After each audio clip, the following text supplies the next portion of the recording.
Well, welcome to a very special podcast on the Sky Sports Cricket Channel. My name's Ian Ward. I'm joined by Rob Key, Nasser Hussain and Michael Atherton. We've just witnessed England lose a test match against India in Ahmedabad inside 2 days. That's the first time that's happened since 1935, and there have been 2,000 test matches thereabouts in between that time.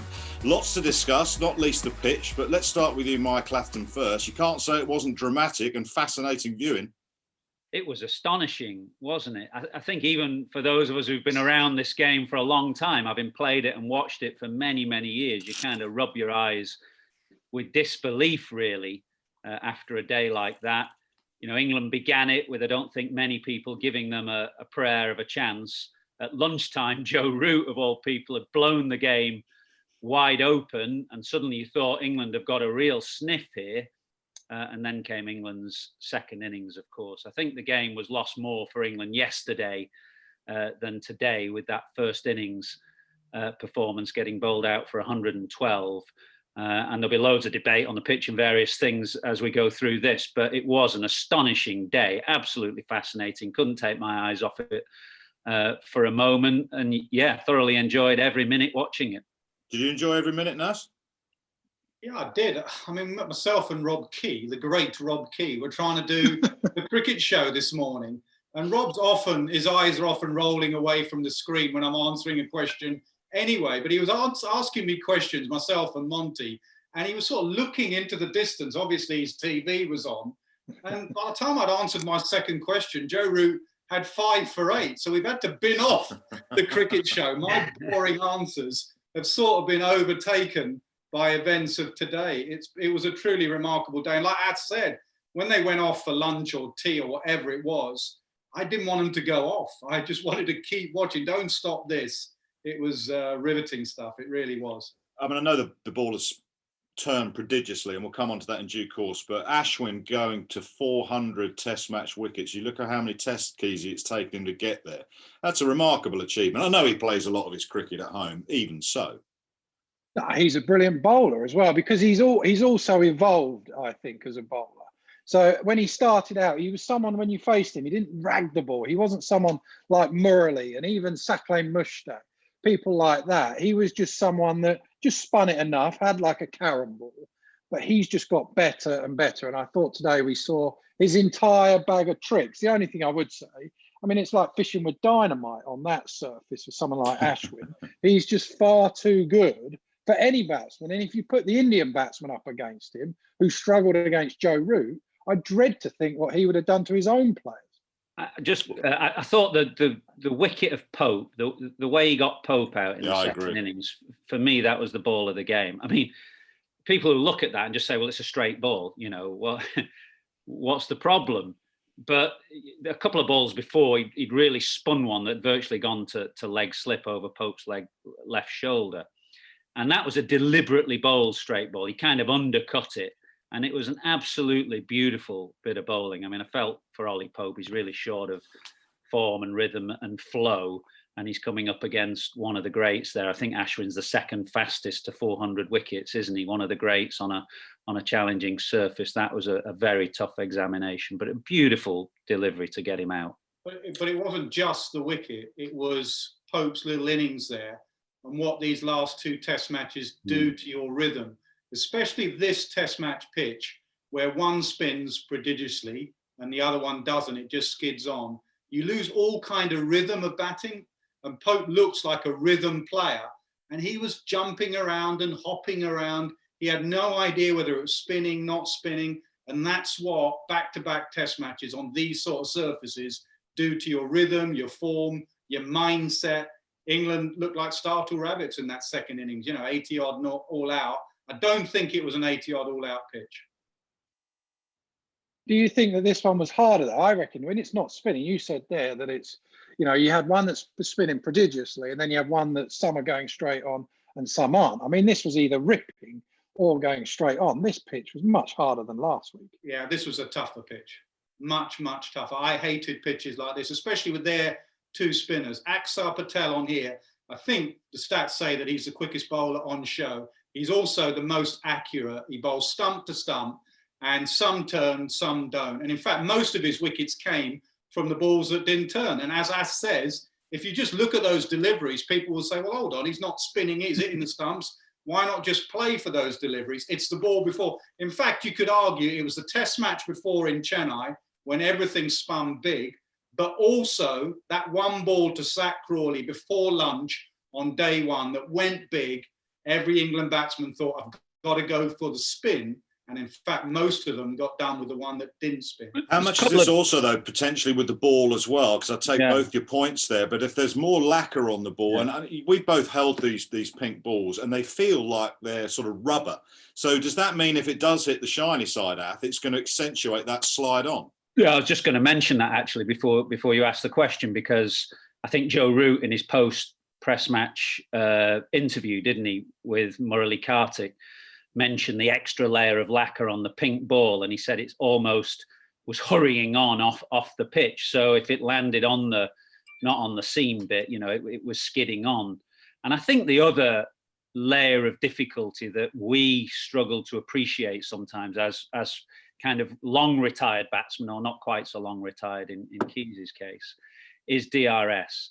I think DRS makes it a much more difficult game now for batsmen on these kind of surfaces where some are spinning and some are not, because you've got to keep your pads out of the way. Umpires give many more LBWs now, or players have recourse to go upstairs. So you've got to keep your pads out of the way, which means you don't have to spin it that much to take the edge. And all those extra kind of modes of dismissal are in play. So I think you throw all these factors into the mix, the pitch, some which are spinning, some which were not, the extra layer of lacquer on the ball, DRS, the lack of confidence that some batsmen have now. Virat Kohli saying batsmen are just not trusting their defence. That was his comment after the match. And of course, when you've had a couple of test matches where you've had low scores, I completely agree with Nas that you look at Ollie Pope. He's a batsman who normally has nice flow and rhythm, and he just doesn't seem to be taking his hands back at the moment. He's just kind of poking at the ball. And so you throw all these things into the mix and you get a test match where 17 wickets fell in a day. What about the argument, though, that should you, because he got so many wickets with the straight honour, should you play for the straight honour?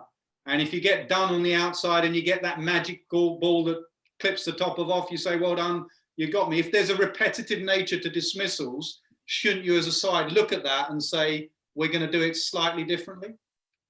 Yes, but that doesn't make it straightforward, particularly to do it in the middle of a game or the middle of an innings. I mean, it was quite impressive to watch Virat Kohli in the last game change his method from first innings to second. He got bowled, didn't he, by Moeen Ali, and he came out in the second innings and played very differently, got himself over to off stump. And he said, actually, on interview, I'm very keen to correct things immediately and in the middle of a game.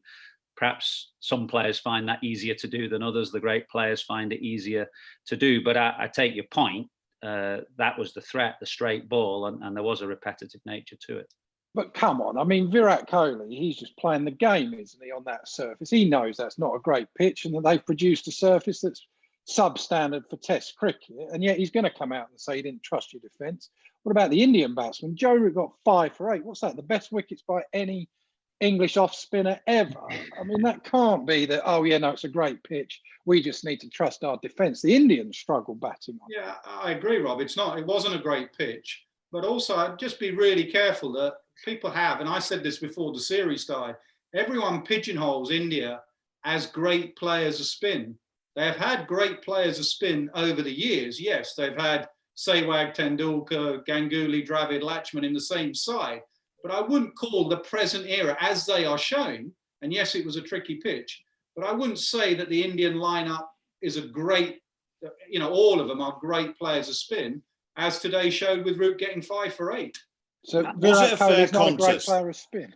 Was it a fair contest, Ath, though, between bat and ball? I know you're big on ball slightly dominating back in Test match cricket, and I'm absolutely 100% with you. It brings far more entertaining Test match cricket. But, 112 and 81 all out, 145 all out, and I know they were 49 with that loss at the end. But Axar 6 in the first, 5 in the second, Ashwin 4, Root taking 5 for 8. It's spinning big from ball one. Is that a fair Test match pitch? Well, I feel the same way, exactly the same way as I felt after the last game in Chennai. This was an extremely challenging surface. Nobody is denying that. Unbelievably challenging, and on the extreme end of where you'd want that balance between bat and ball. But I don't think it was impossible. I don't think it was 112 all-out pitch on the first day. It wasn't dangerous. I'm not saying you want these conditions every time you play, but it's in India. The ball will spin. Find a way of dealing with it. Don't complain. Find a way of dealing with it. And I repeat, very difficult, but not impossible. And not unsuitable in my view. It's not just the copies of the Beano that Kesey has in his bookshelf behind him, because he's got the ICC regulations, and you've been looking at what constitutes a good pitch. What are they saying, and what's your opinion on this? I thought it was a terrible pitch. I agree with that. It's compelling viewing, but now I'm bored for the next 3 days. I mean, what are we going to do? I'd rather be watching Test cricket. And I know what you'd be doing if you're allowed to play golf. You'd be saying this was a fantastic test pitch and let's be having more of that. But because we're in lockdown and you can't play golf, you say it's a bad pitch. You're going to be bored for 3 days. Yeah, I do have another agenda. But this is my point with it. It's slightly irrelevant what we all think. I agree. It's brilliant to watch, but that is not what Test cricket is meant to be played on. And when you look at the regulations, which you have to stick by these, you can't just think, well, it's all right as a one-off. No, these are the regulations, and something has to then be done to make sure it doesn't happen again, because you set a bar for what's acceptable. So in theory, yeah, it might not happen every time, but you can do. Every single time you could produce an absolute snake pit or a raging Bunsen, and you can just say, but they got away with it. You look at the regulations, it basically, there's lots of them, but for a poor pitch is one that does not allow an even contest between bat and ball. That's one of them. You wouldn't say it did that. And then you go down, it says, a pitch offers excessive assistance to spin bowlers, especially early on in the match, if I can get that out. And it did that, like the last one did. So we all think it's great viewing, and it was brilliant. You couldn't take your eye off the umpires will mark it as that substandard or whatever. But you've still got to play on it, and you've got to find a way of coping with it, and you've got to try and find a way of winning on it. Now, I repeat, you probably wouldn't want to see this every time, but occasionally you will get these challenges in Test cricket, and England have had that in the last 2 games. Sorry, but you wouldn't do anything. Rob, can I ask you a question? Did you think the last pitch was a poor pitch when India got 600 on it and Ravi Ashwin got 100 and Rohit Sharma got 200 runs on it? Did you think that was a poor pitch? Yeah, I thought that was, under those regulations, I thought that was sailing very close to it. It's think? Irrelevant what did you think? Shout louder. I thought it was a poor pitch, no question. If you can say, basically what we got to say is that as long as it's not dangerous, then it's absolutely fine. But I enjoy. It's like I don't think we're saying. I'm saying that the 2 unacceptable levels are a pitch that's completely flat and bat, 700 plays 800, a complete no-no, and something that's dangerous like Sabina Park in 1998, abandoned match, completely dangerous, unacceptable. And between those 2 things, you will have a spectrum of pitches, some of which, like this one, will be at the extreme end of being bowler friendly, and some of which will be at the other end, being more batsman friendly. And you're going to get a range of surfaces within that spectrum. And that is the challenge of playing international cricket all around the world. But what goes too far then? Just the fact it's dangerous. That's it. Because it's the same thing. It's the same thing in those regulations, that if it is too flat a pitch, there is just nothing there for the bowlers. It gets rated as poor. But my point even for the seamers as well, the first morning.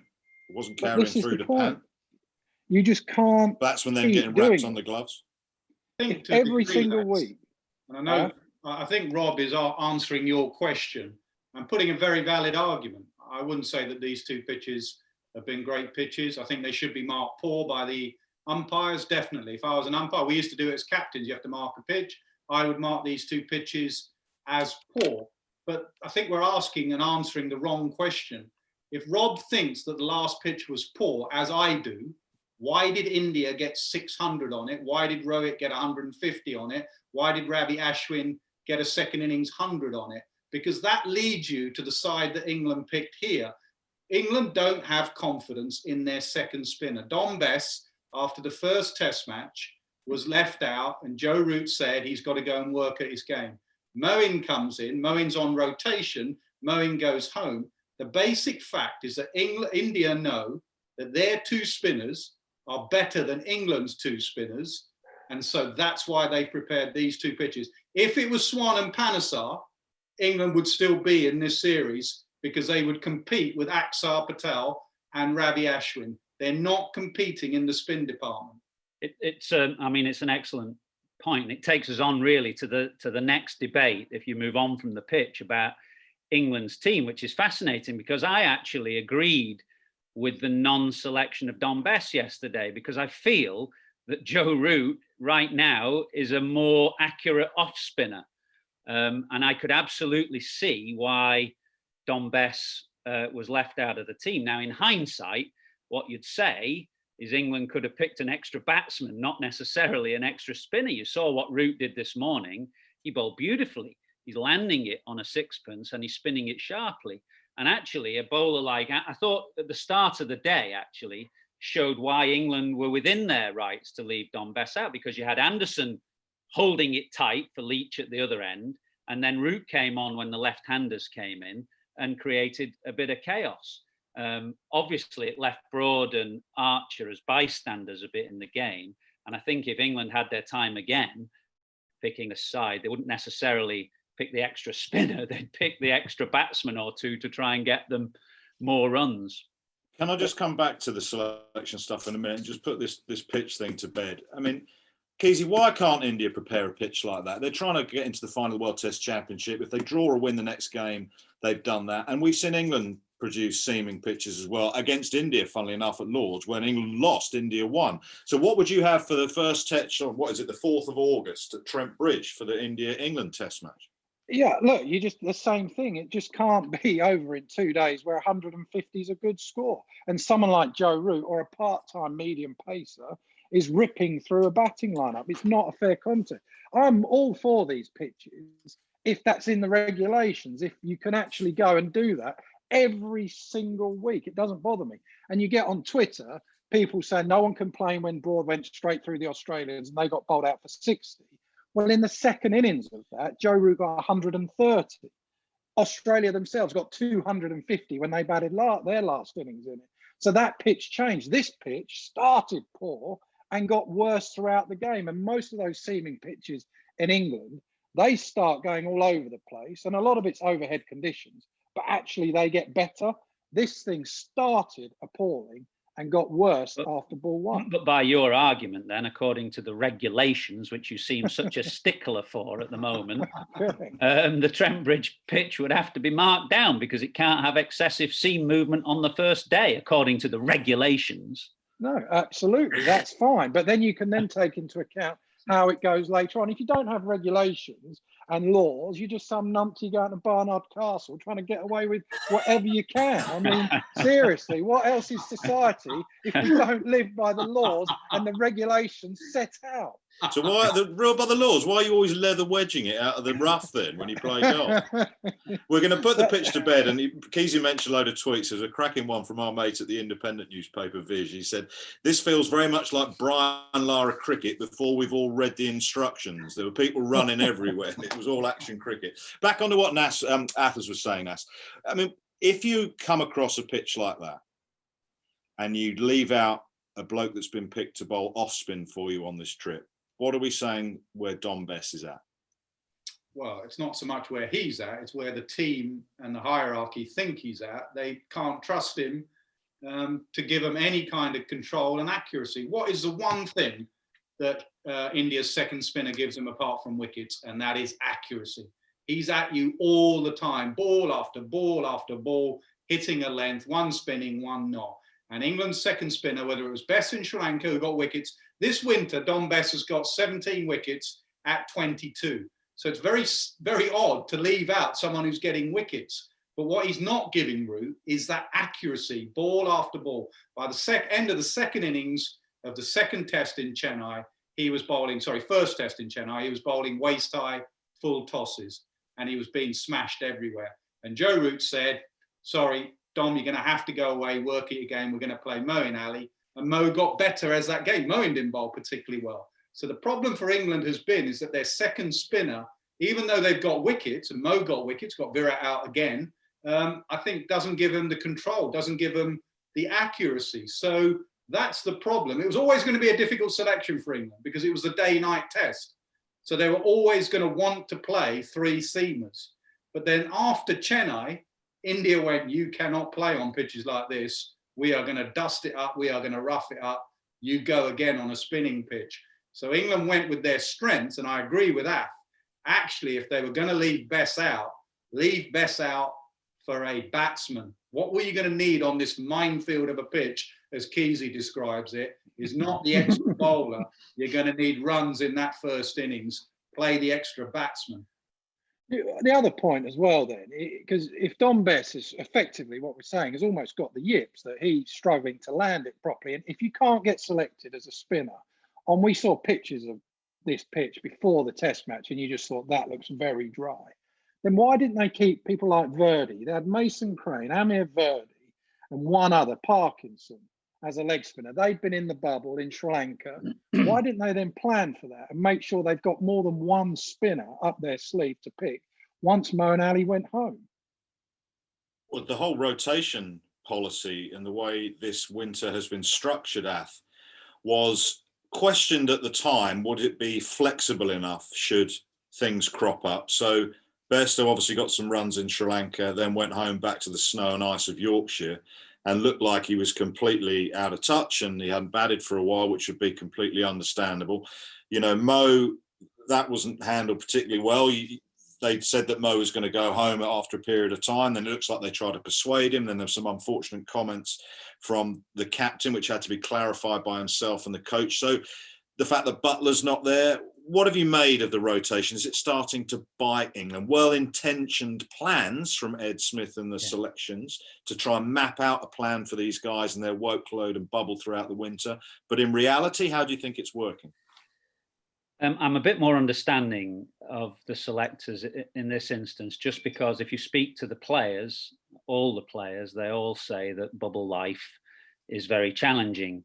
And it seems to be, we heard an interview with Bairstow in Sri Lanka where he talked about the need to get home and see his family at some point. So I'm a bit more, I'm forgiving of the selectors with the challenges that face them in this year of COVID. The other point I'd make is that I think judgment on this has to actually come at the end of the year. It's an incredibly long and arduous year England have got. They've got 17 test matches. They can't get to the World Test Championship final now. They've got all these white ball games and they've got the World T20 tournament in India to come. I think judgment has to come at the end of it. You know, England may win the Ashes with a fresh set of bowlers at the end of the year, and they may win the World T20, and everybody will be saying, well, the dividend that they're kind of reaping at the end of the year was because of some of the changes that they implemented at the start. Now, of course, the year may go badly. They might lose this series. They might do badly in the Ashes. They might do the World T20.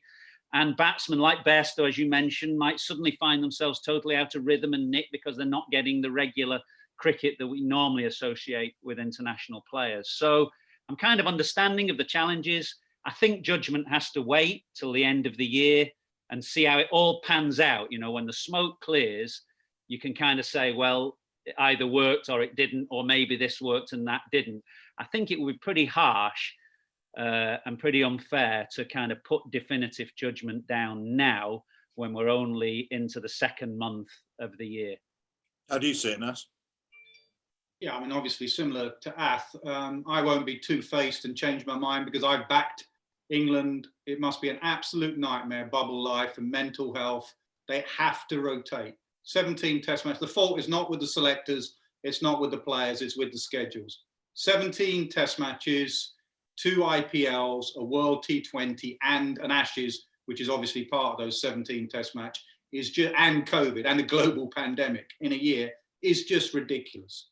You cannot cope with that as an international cricketer, and the selectors are trying to do their best. I can't say that, and then when they lose, go off on one about rotation. The only thing I'll say is that I've been consistent in rotation. It's not rotation, it's when you rotate. I would have had this as one of my majors, to put it in golfing terms. Yeah. This would be one of my majors. India series, as we've seen from the reaction, England against India is a major series. and I would have had my best players for this, and World T20 is important. So I would have rotated in 50 over cricket. There is no 50 over World Cup. Johnny, Joe, Ben, Joss, all the 3-4 format players go off and do what you want to do. There is no 50 over. You've got 2 IPLs. That's going to prepare you for white ball cricket. So that's that's the elephant in the room a bit as well, Nas, isn't it? The second IPL here, quickly on the back of the first. And I've been consistent in my message that I understand the demands of the IPL, but for England's multi-contracted players, I don't say multi-format because Bairstow's multi-format, but he's only contracted for white ball. But for multi-contracted players who are getting close to 7-figure sums from the ECB, like Stokes and Archer and Butler and these guys, I think a bit of give and take this year on the IPL would have been fair enough for the ECB to ask. So would you have gone to the players and said, listen, these are unique circumstances in terms of the schedule because of COVID, etc. We understand bubble life is hard, but please, if you could take yourself out of this IPL, you know, you're getting paid decent money. Would that have been a fair request? I mean, it's not like, you know, the particular genie is out the bottle in terms of whether England players should be allowed to play, because it does improve their bank balances and it does improve their cricket. And we've had that since Kevin Peterson. But is this as a one-off? Absolutely. I couldn't agree more. England's players are getting a fair deal from the ECB. Every year they're going to be allowed to go to the IPL. There's going to be a window created. There'll be no international cricket in that window. But this year is a unique year. It's a uniquely demanding and challenging year, and there are clashes and challenges all the way through. And I think it would have been fair enough in this year to say, let's have a bit of give and take. And if a given player had said, no, I want to go to the IPL, which is well within his rights, would you then say, well, okay, I'll rest you for some test matches in India still? Would you still give him that leeway, if you know what I mean? Well, that's the kind of discussion that is hard to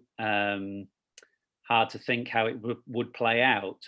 That's why I made the point about the multi-contracted players, because I think it's hard to have that discussion with Bairstow or Moeen Ali, who are only contracted for white ball games, but the others who are contracted for all and therefore are getting, as I say, near 7-figure sums. I think that's a more reasonable conversation to have on that front. And it goes back to actually a point that we discussed a little bit in the last cricket show or podcast that we did about the way contracts are formatted.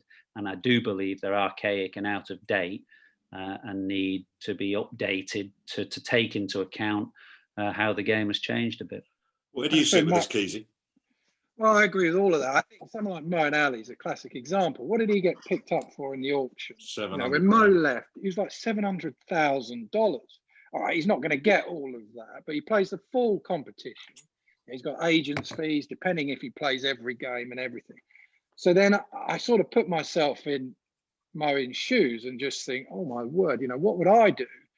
I want to try and get back in the test team, but I've got some of these spinners. You've got Jack Leach doing well, so that might not be forever. I've played a bit of test cricket anyway. I'm coming towards the back end of my career. And then you go and get that sort of money from the IPL. I think it's a very tough decision. And that's why at this point, I'm absolutely with. I think it's a very, very different story for the Joss Butlers, the Ben Stokes, people like that, who are on the full central contract and the white ball contract, who get the best of everything. Them, I think you've got more control over. But someone like Moeen Ali in particular, and Johnny Bairstow, as Ath says, it's a different story. You can't treat them the same as what you would do a Stokes, Butler, and even Archer. Someone like Jofra Archer, you want to make sure he's fit for the whole summer as much as you can. He's so important. So if he goes to the IPL, forget about the money, and gets injured or anything happens to him, you'd be pretty unhappy about that. Something else to discuss in this series is umpiring. Now, when the ball spins as lavishly as we've seen in the last 2 games, batsmen are obviously under pressure. But equally, so are the on-field umpires. And my own personal view, for what it's worth, is I think they've done pretty well, the on-field umpires, under very challenging circumstances. Actually, they've done better than that. But Nas, what about some of the third umpire calls that we've had, particularly in the last 2 games? Has that been an area that has fallen short of expectations from what we expect from the DRS? It has, and it's been inconsistent, and that's what's wound England up a little bit. it's a different skill, isn't it? And I'm hoping the ICC are educating their umpires off the field how to be a third umpire and sat up in a booth. As an on-field umpire, you have a millisecond, a fraction of a second, as Bumble used to say, hits you right between the eyes, out or not out. So you have that gut feel, that's out or not out. As a third umpire, you can take as long as you want. You know, you may have, like we had Beefy up in the box saying, get on with it, that's out, that's not out. But in reality, you can have every different angle. And all I would say is that some of the time, they seem to be very quick. They see one replay, whether it be the Stokes catch or the Rowett stumping, and they don't look at all the different angles. You know, a stumping, go to stump cam, it's probably the best angle to look at the stumping, and yet they don't. Now, whether they think, that's it, I've seen it once, because I'm an umpire, I've got to make a quick gut feel decision. I think that's not the way to go. I think they need educating about the third umpire. The only thing I'd say about the umpiring is that let's be careful about when we're criticising Indian umpiring, because in the summer, with umpires in England, it wasn't perfect. It was far from perfect, apart from umpire Goff, who was quite brilliant. The rest had a difficult time. So I agree with you that the on-field umpires in difficult circumstances have done pretty well. Do you think, Michael, then it's time to have almost specialist third umpires who understand the technology, they understand where the cameras are, what the cameras can and can't see, the foreshortening of the lens, as an example, with the Ben Stokes catch at slip? Is it time to have specialist third umpires? I don't know about specialist third umpires, but I think it's the education point about television is a good one, about all the angles that are available and all the images that are available and the difficulties that can arise. I mean, I feel very strongly that the on-field umpiring in this series has been of an excellent standard by and large. And I agree with Nas, better than was in England this summer, with the exception of Michael Goff. And that the third umpiring has at times been hasty. Have been one or two really challenging decisions. I mean, there was the one today from Joe Root, just before he got out, actually, to Axar Patel, where he was given out on the field LBW. And the still image that the third umpire saw, you couldn't really tell whether there was an inside edge or not. And in that, it was a really interesting one, that one. We were discussing, weren't we, on WhatsApp? It's just like, what it was given out on the field. And I'm pretty sure, and I've lip read Joe Root and he said, I've squeezed that. I'm pretty sure he did. But was there enough evidence for the third umpire to change the on-field umpire's decision?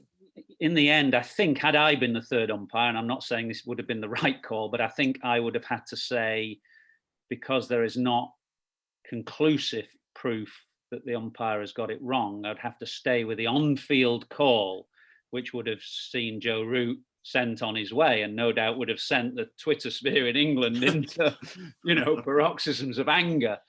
So that's what I mean by some of the decisions are very challenging.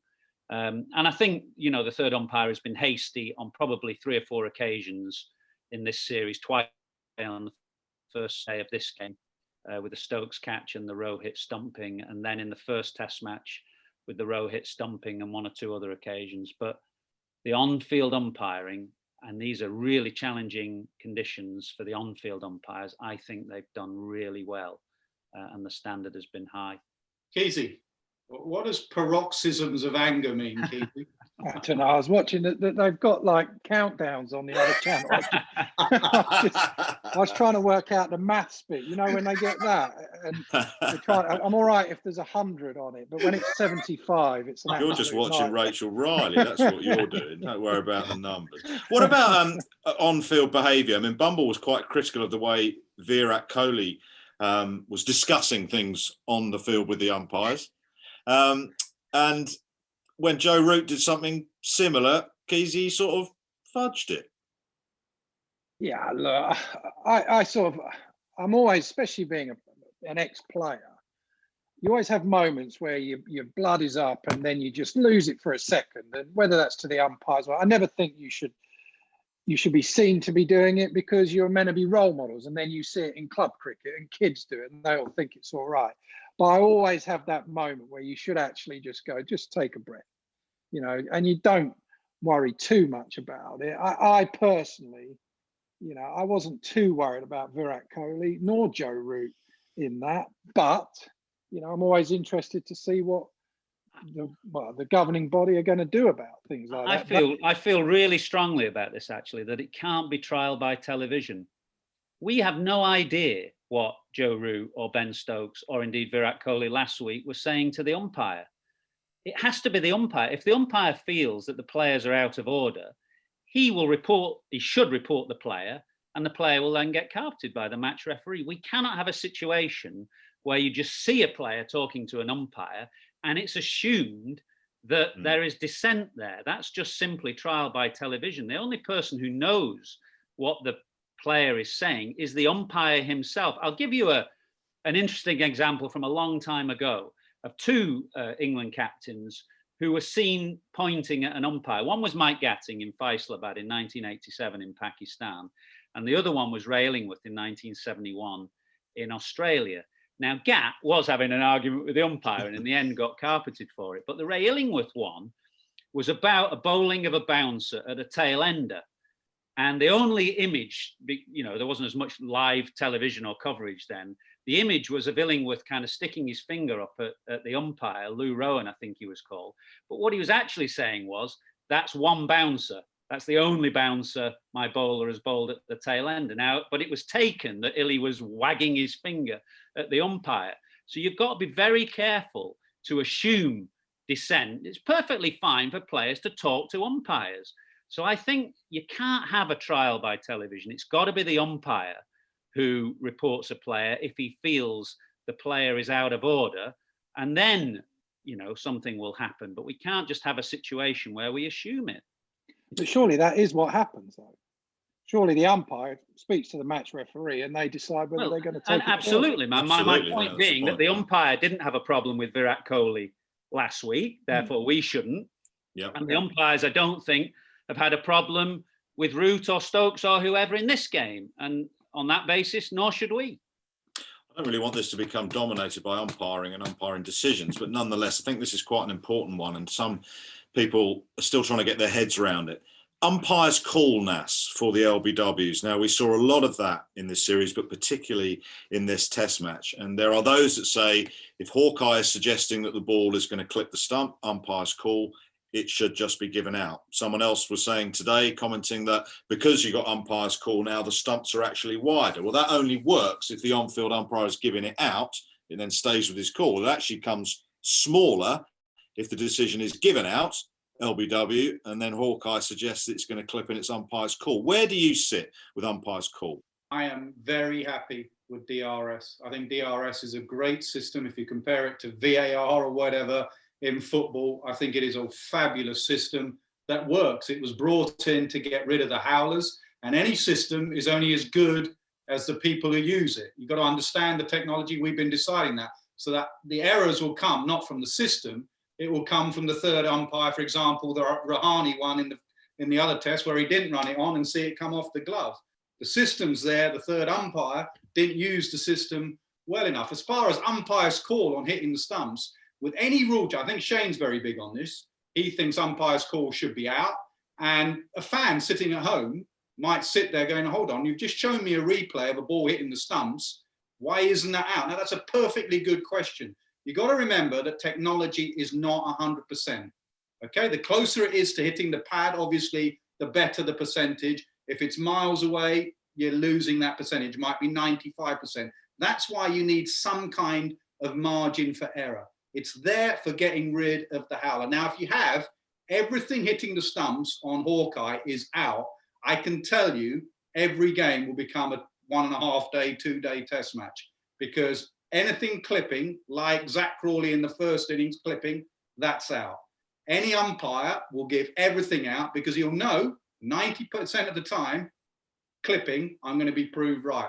Every captain will review everything straight away because, again, he'll know anything clipping will be given out. So with any change you make with DRS, you've got to understand the repercussions down the line. And I think it will become a slightly unfair game. The system at the moment is fair as long as the third umpire uses it properly. I'm a fan of DRS. I wouldn't change umpire's call.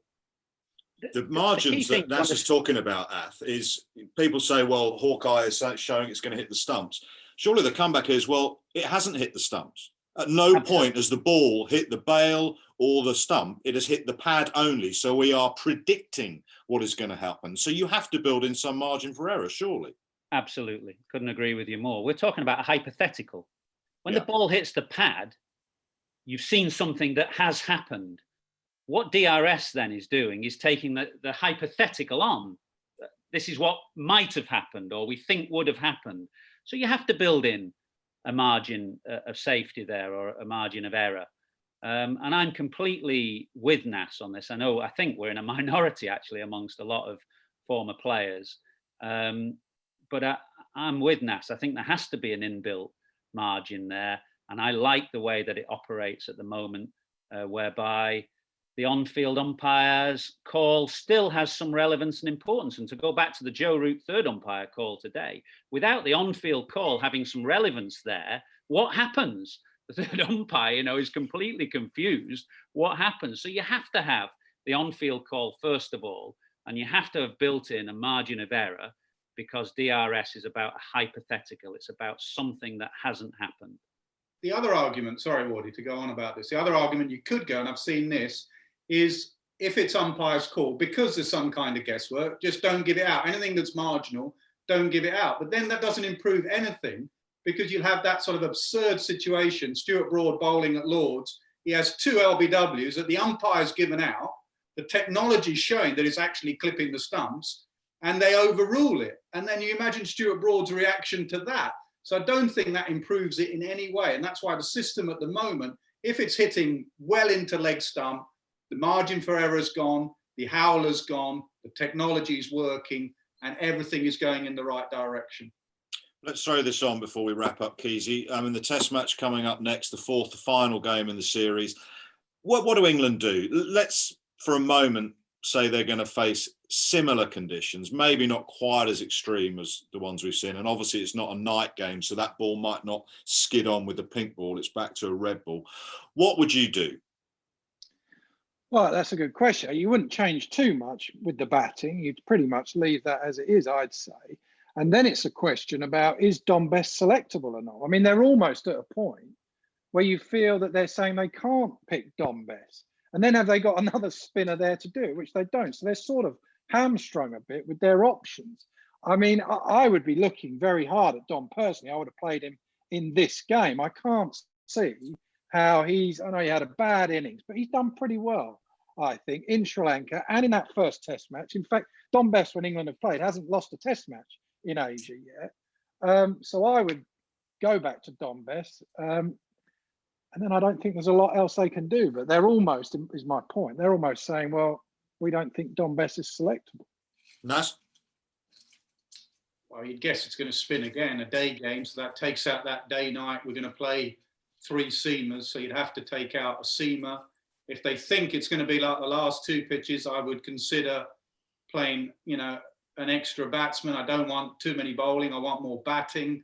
I agree with Rob, really. Dom Best is there to bowl spin and get wickets as a spinner. And if you get a spinning pitch like this, you should probably play him. But Joe Root did a pretty good job. I would consider an extra batsman as opposed to an extra bowler.